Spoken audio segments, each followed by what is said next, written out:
Paglipas ng 2 araw ay nagkita na silang dalawa ni Apollo sa dati nilang tagpuan, sa lugar kung saan madalas silang magstay, ang lugar na naging saksi na pagmamahala nila noong mga college pa sila.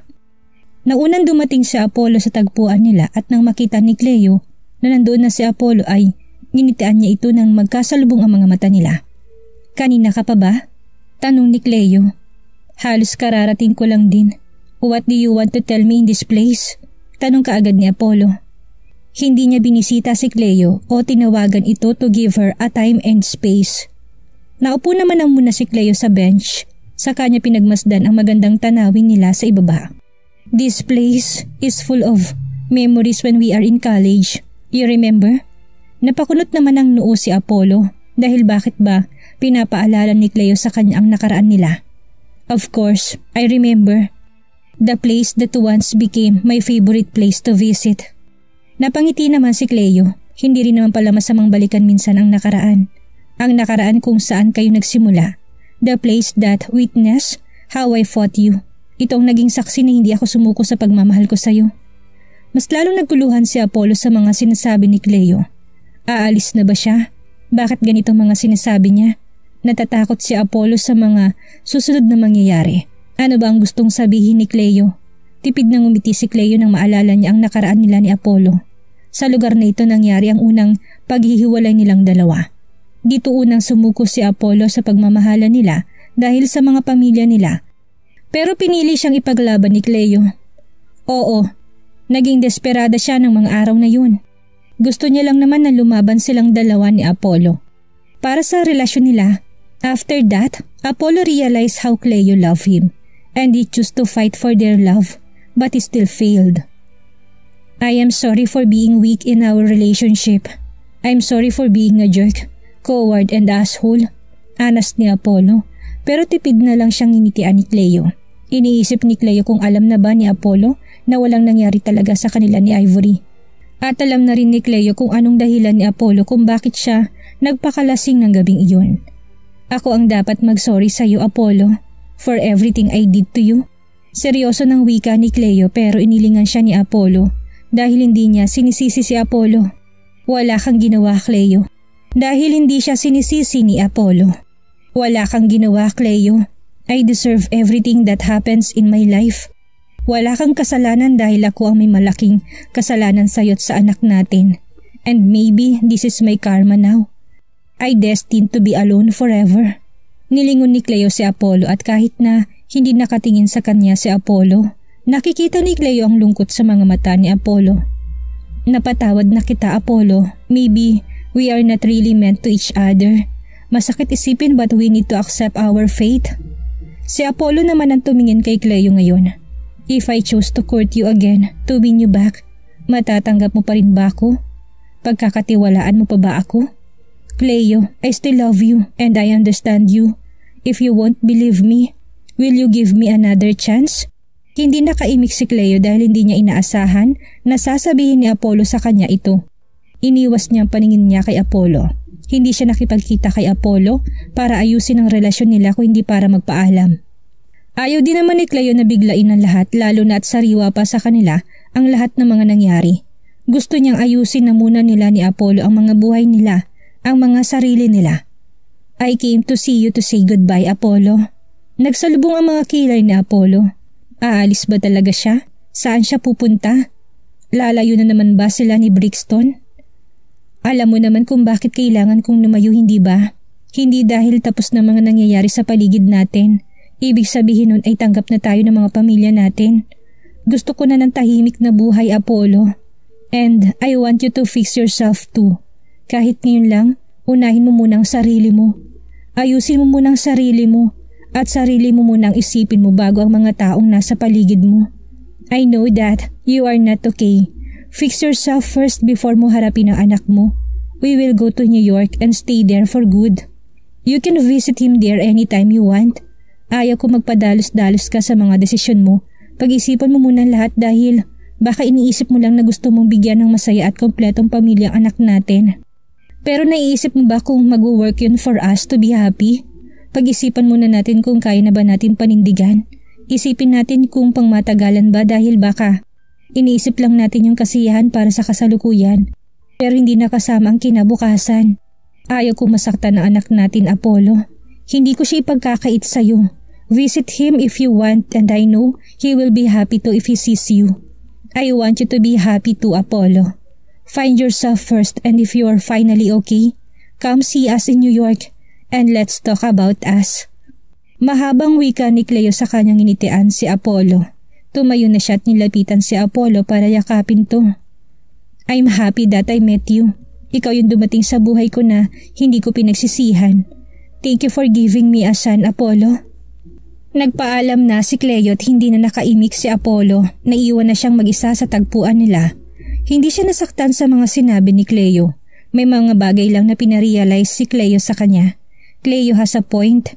Hindi nila kailangang madaliin ang mga bagay-bagay lalo na kung may masasaktan silang iba kapag minadali nila. Napangiti na lang si Apollo. Hindi niya alam kung kailan niya ulit makikita ang mag-ina niya. Cleo is right. He needs to fix himself first.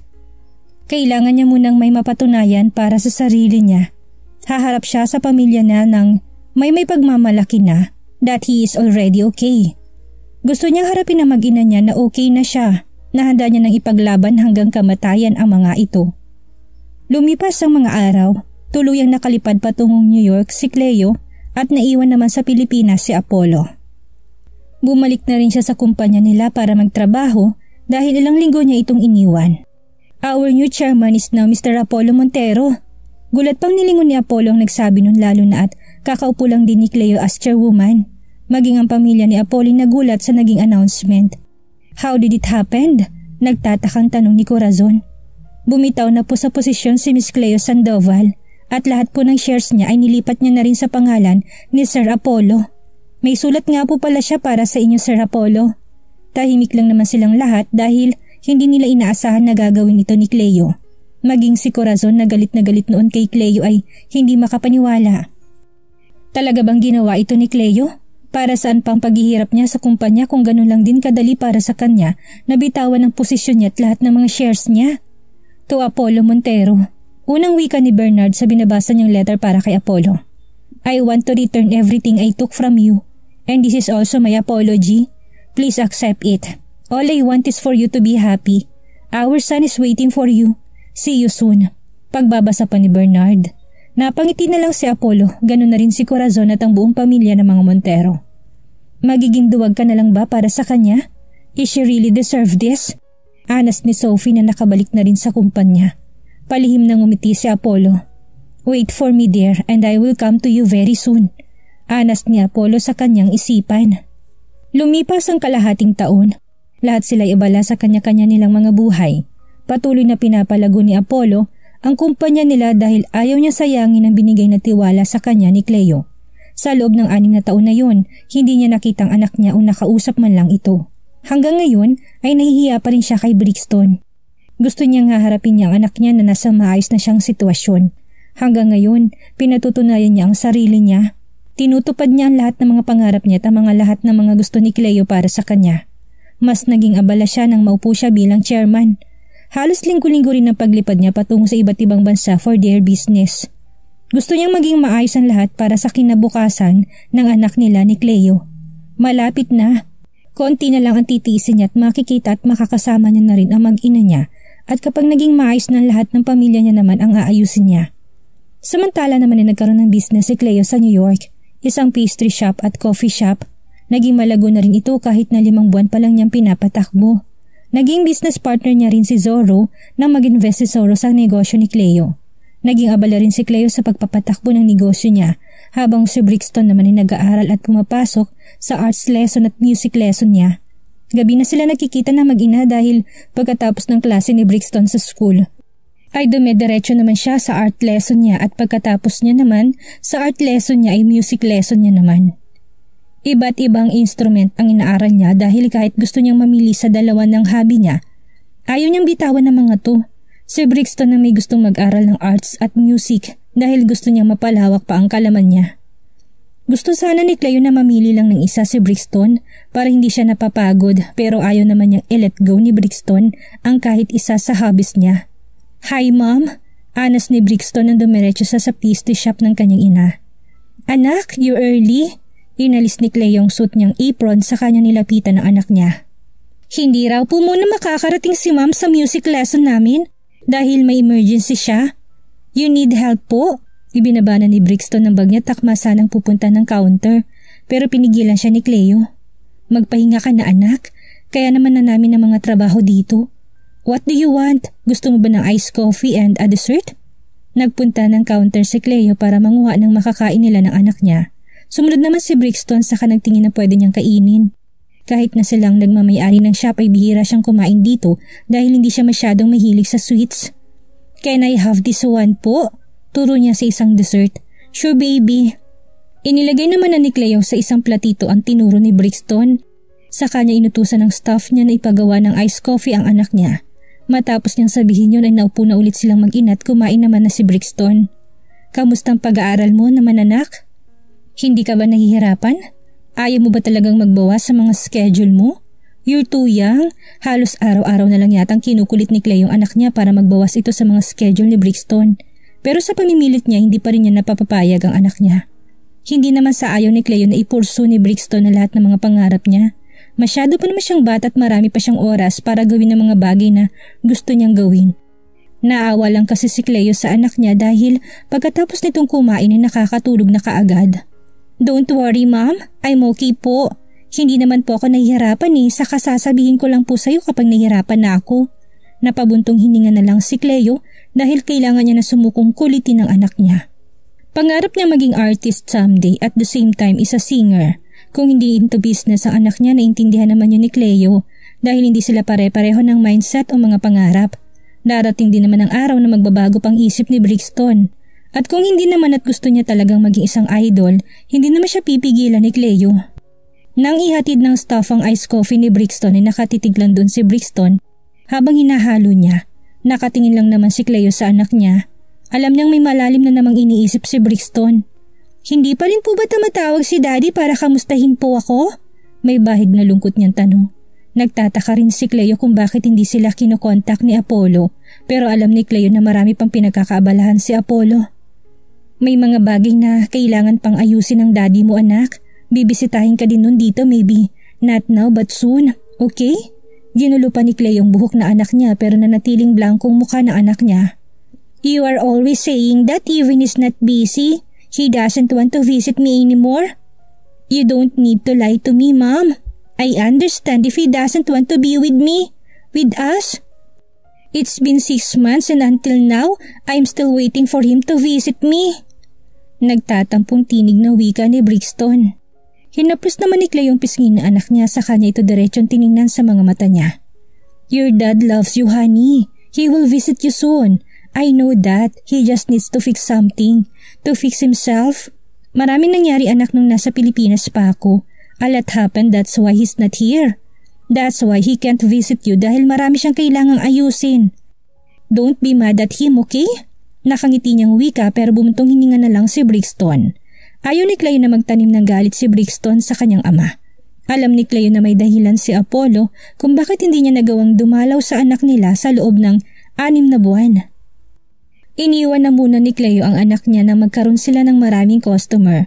Nililingon niya na lang ito paminsan-minsan at alam niyang malalim ang iniisip nito. 6 na taon ang anak nila kaya marami na siyang naiintindihan sa mundong ito. Kahit naman maibigay ni Cleo ang lahat ng mga material na bagay sa anak niya, alam niyang may mas hinahanap pa rin si Brixton at nangungulila siya sa kanyang ama, lalo na't hindi niya naman ito nakakasama sa paglaki niya. Hi Brixton! Napatingin si Cleo sa pwesto ng anak niya na marinig niya ang boses ni Zorro. Daddy Zorro! Nakangiting sad ni Brixton. Mabuti na lang kahit papano'y nandyan si Zorro para ibsan ang pangungulila ni Brixton sa tunay niyang ama. Mukhang maaga ka nakauwi ngayon ha? Wala kang klase? Narinig ni Cleo sa usapan nilang dalawa. My teacher has an emergency po, that's why. Napatango-tango naman si Zorro. Kumain ka na ba? Order ka, may treat. Wika ni Zorro. Binigyan na din po ko ni Mami kanina I'm full na po. Ganun ba? Sige, order lang ako ng pagkain ko. Tinapik pa ni Zorro ang balikat ni Brixton. Bago niya ito iwan, pumila na si Zorro kasama ng iba pa mga customers. Nang magsalubong ang mga mata nila ni Cleo ay ginitaan nila ang isa't isa. For the beautiful lady I've ever met, Mahinang wika ni Zoro sa kanya binigay ang isang bouquet kay Cleo. Inasar naman sila ng mga staff ni Cleo dahil sa tuwing dumadalaw si Zoro sa shop ni Cleo ay palagi siyang binibigyan nito ng bulaklak. Nakangiti lang namang nakatingin sa kanila si Brixton. Nag-abala ka pa, sinabi ko naman sa'yo na hindi ko na kailangan ng mga ganito. Hindi naman sila naintindihan ng ibang staff lalo na't English lang ang naintindihan nilang language. Not because you already have a son ay hindi na kailangan bigyan ka pa ng mga ganitong presents. Every woman deserve a flowers no matter how old they are. Kindat pang wika ni Zoro na ikinatawa na lang ni Cleo. Ibinaba na muna ni Cleo yung mga bulaklak sa kanya inisikasong order ni Zoro. Bihira lang din mamasyal si Zoro dito sa shop niya dahil busy din siya sa mga business niya. Can I borrow your time too? Hirit pa ni Zoro nang iabot ni Cleo yung mga order niya. Napapahirap na lang si Cleo dahil sa tuwing pupunta si Zoro sa shop niya para magmerienda, pati oras niya hinihiram ni Zoro kahit na hindi naman ito kasama sa menu. Fine. Sukong wika ni Cleo dahil pinairal na naman ni Zoro ang mata niya para mapapayag si Cleo na gusto niya. Para mapapayag si Cleo sa gusto niya, iniwan na muna ni Cleo yung mga staff niya dahil hindi naman na masyadong maraming customers. Naupo silang dalawa kung saan nakapwesto si Brixton. Daddy Zoro, are you available this coming Saturday po? Tanong ni Brixton. Inisip naman ni Zoro kung may tatamaan ba siyang schedule sa Sabado. Yes, I think wala naman kami masyadong gagawin this weekend. Why do you ask? Let's skate po. Can we, ma'am? Wala rin po akong klase sa Saturday. Anas ni Brixton. Hindi alam ni Cleo kung talaga bang into sports, music and arts si Brixton o kung dun sa paraan na lang niya nililibang ang sarili niya para hindi isipin ng daddy niya. Naging mahilig lang sa music at sports ang anak niya nang lumipas sila ng New York. Ang arts naman ay matagal niya ng talent at libangan yun. Kung available ang daddy Zoro mo, why not? Let's have a date. Matagal ko na rin kayong hindi nilalabas eh. Pwede mo namang iwan ang shop mo sa mga staff mo, right? Saad ni Zoro. Inisip naman ni Cleo yung sinabi ni Zoro. Wala naman siguro masama kung magbanding sila minsan, lalo na't lahat sila ay nakafocus sa mga ginagawa nila. Sure, let's go. Pagpayag ni Cleo. Paglipas ng ilang araw ay sumapit ng weekends. Nakaredy na si Cleo at Brixton. Hinihintay na lang nila si Zoro na sunduin silang dalawa. Excited naman na si Brixton dahil bihira lang din naman siyang mag-skate. Ilang minuto lang ang lumipas nang dumating na si Zoro. Bumaba pa siya ng kotse para pagbuksan si Cleo at Brixton ng pintuan. You ready? Excited din tanong ni Zoro kay Brixton. I'm ready po. Mabilis ding sagot ni Brixton. Napapangiti na lang si Cleo sa kanilang dalawa. Bumiyahe na sila para puntahan kung saan sila mag-skate. Ang ingay pa ni Brixton at Zoro sa loob ng kotse dahil sinasabayan nilang malakas ding music sa stereo. Nang makarating sila ay nag-hire na kaagad ng skate shoes si Zoro para sa kanilang tatlo. Marami rin nag-skate ngayon lalo na't weekend. May mga couple na dito na rin nagde-date, friend date and family date. Napakaraming tao pero malawak naman ang lugar. Kaya hindi naman sila nagsisiksikan o nagbabanggaan sa pag-skate. This is fun po! Wika ni Brixton nang maisot niya ng skate shoes niya. Nagsimula na mag-skate at magkahawak kamay naman si Cleo at Zoro dahil nag-aaral pa lang din ng skating si Cleo. Hindi naman itong una niyang nag-skate kaya kahit papani alam niya ng i-balance sa sarili niya. Nakaalala lang si Zoro kay Cleo habang pareho silang nagtatawanan. Hinawakan din ni Cleo si Brixton kahit hindi niya na kailangang alalayan pa dahil marunong naman siyang mag-skate. Sa sobrang busy ni Cleo kahit weekend, nakakalimutan niya ng ilabas ang anak niya at magkaroon ng oras para sa isa't isa. Mom, come on, try it! Wika ni Brixton sa kanyang ina. Gusto nilang bitawan si Cleo para matuto na itong i-balance ang sarili niya. I can't! Wika ni Cleo at mahigpit na siyang nakahawak sa kamay ni Zoro para hindi siya makabitiw. You can do it! Pag-cheer ni Brixton pero hindi pinakawala ni Cleo yung kamay ni Zoro dahil natatakot siyang may mabangga o worst ay maging basahan siya ng sahig. Samantala naman ay palihim na nanonood sa kanila si Apollo. Nakangiti niya pinagmamasdan ng mag-ina niya.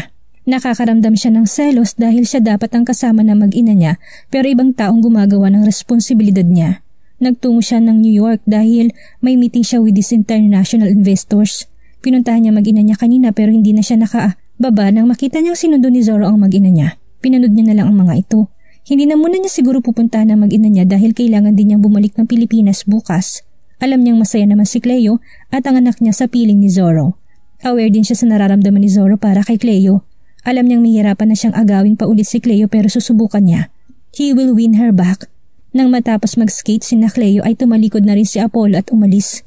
Maintindihan niya kung magagalit sa kanya anak niya o magtatampo ito sa kanya Dahil ilang buwan na rin ang lumipas pero hanggang ngayon, inaayos niya pa rin ang buhay niya. Naupo na si Cleo sa isang bench na matagal niya ng skate shoes niya. Nagugutom na ako. Anong gusto niyong kainin? Tanong ni Zoro sa mag-ina. Ilang oras din silang nag-skate kaya pare-pareho na silang gutom. Lobster! Mabilis na sagot ni Brixton na ikinatawa na lang ni Cleo at Zoro. Sa tuwing kakain sila sa labas, hindi hindi nila pupuntahan ng seafood restaurant. Okay, let's go.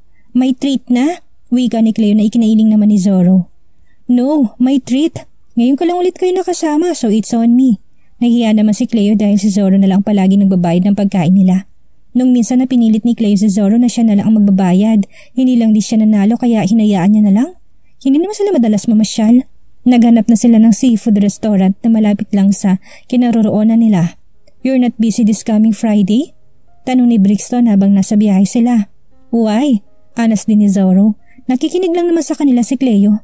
We have a family day po kasi but because my dad is not around, maybe you can be my dad in that day.